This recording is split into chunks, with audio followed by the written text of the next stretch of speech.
জবাব নাই, জবাব নাই। হিসু করা হিসু করা শাকিব খানের হিসু। বরবাদ দেখে আসলাম, বরবাদ। দারুণ হয়েছে, দারুণ, এক কথায় দারুণ। একটা কথাই বলবো যে আমাদের অনেকের ইচ্ছা থাকে না দেখার, সাধারণ অডিয়েন্সের। আমি যখন সিনেমায় আসি নাই তখন না ওই যে তামিল স্টাইলের ছবি দেখার খুব ইচ্ছা হইতো এবং দেখতাম, ভিসিআর ভাড়া করে আইনা দেখতাম। তো তামিল ঘরানার ছবি যদি দেখতে চান কেউ, বরবাদ দেখতে পারেন, একদম চোখ বন্ধ করে দেখতে পারেন। অনেকে প্রশ্ন তুলছিল এত টাকা কি খরচ হয়েছে ছবিতে। যারা এই প্রশ্নটা করছেন তারা ছবিটা দেখে এসে আবার প্রশ্ন করেন, হ্যাঁ অত টাকাই খরচ হয়েছে।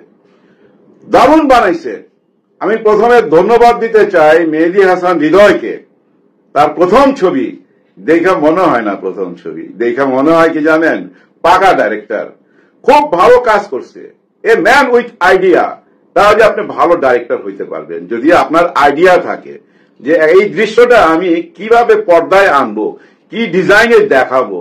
এই যে ডিজাইনের কারুকার্যটা না হৃদয় খুব ভালো জানে। আমার তো সিনেমা হলে বারবার রায়হান রাফির কথা মনে হচ্ছিল। রায়হান রাফি ভালো টেকনিশিয়ান, কিন্তু রায়হান রাফি অনেক দিন কাজ করছে, অনেকগুলা ছবি বানাইছে, কিন্তু হৃদয় কিন্তু এই প্রথম ছবি বানাইছে। হৃদয় প্রথম ছবি মনে হয় না, মনে হয় না।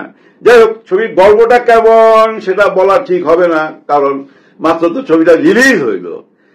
আর একটা জিনিস বলবো আমি, আচ্ছা ছবির কিছু বিশেষ দিক তুলে ধরি, কিছু তো কথা বলতেই হবে। কি দেখলাম, সবচেয়ে বড় জিনিস যেটা দেখলাম সেটা ভাই, আমি এর আগে কোনো ছবিতে দেখি নাই, আমি দেখি নাই, আপনারা দেখছেন কিনা আমি জানি না।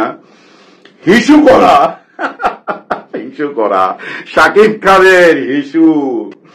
আমার মনে হয় না কোন ছবিতে আসছে। তামিলে আসছে তো না, তামিল আমি বহু ছবি দেখি নাই, হলিউডের ছবি তো আমি দেখি নাই। কোন ছবিতে এরকম কোন দৃশ্য আপনারা দেখছেন কিনা কমেন্ট করে জানাবেন। আমার কাছে মনে হয়েছে পুরা ছবির হাইলাইট ভাই। হ্যাঁ, যার মুখে পেশাব করলো আর যিনি পেশাব করলো আর যেভাবে দেখাইলো, সত্যি হৃদয়, জবাব নাই, জবাব নাই।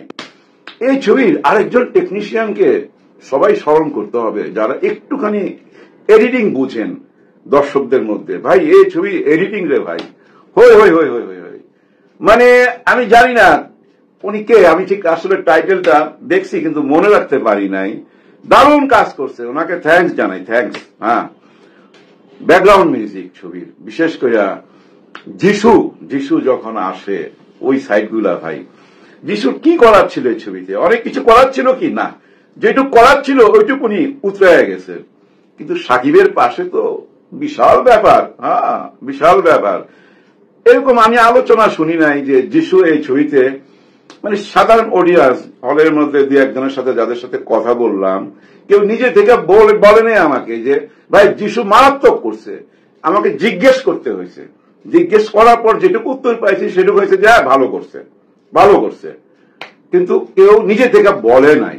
কেন বলে নাই আমি জানি না, তবে আমি মনে করি ভালো, হ্যাঁ ভালো, সাকিবের সাথে মানায় গেছে। কিন্তু আপনারা একটু অতীতে খেয়াল করেন, সাকিবের সাথে আরেকজন ছিল, ওই ছবিটার দিকে একটু তাকান, তুফান। কে? চঞ্চল, হ্যাঁ চঞ্চল চৌধুরী।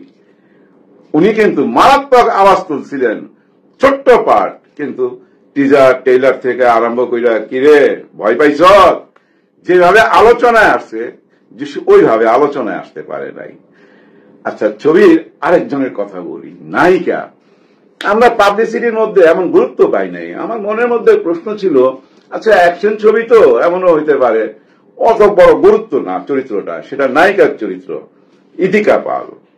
ভাই ইতিকা পাল যা করছে আমার মনে হয় না সারা জীবন এরকম চরিত্র সে পাইছে। না না না না, পাই নাই।